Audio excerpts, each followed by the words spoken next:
शेळकेजी आमदार आहेत जे आपल्यासोबत जोडलेले आहेत। सुनीलजी, मोठी दुर्घटना आहे, किती जण वाहून गेलीत या संदर्भात, या दुर्घटनेबद्दल तुमच्याकडे काही सविस्तर माहिती आहे का?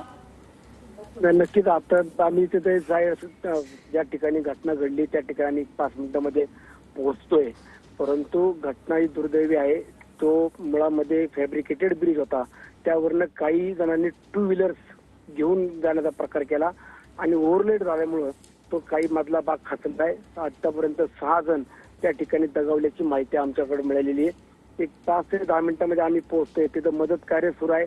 सरकारच्या माध्यमातून काही तिथे व्यवस्था आलेली आहे, अँब्युलन्स आहेत आणि आपत्कालीन व्यवस्था म्हणून स्थानिक एनडीआरएफची देखील टीम त्या ठिकाणी पोहोचतीये।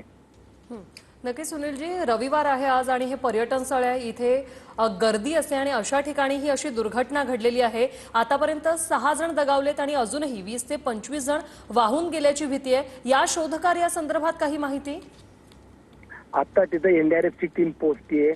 आमच्या तळेगाव नगर परिषदेची प्रशासनाची टीम, देवरोड कॅन्टोन्मेंटची टीम त्या ठिकाणी घटनास्थळी पोहोचले आहेत। मदत कार्य सुरू आहे, परंतु आता ब्रिज पडलाय, काही ठिकाणी तिचा सकल भाग आहे, काही ठिकाणी दगडाचा खडखड भाग असल्यामुळं खाली आतमध्ये किती जण अडकले त्याच्यावरून आम्हाला अद्याप कुठली माहिती किंवा तशा पद्धतीची आम्हाला परिस्थिती सांगता येणार नाहीये।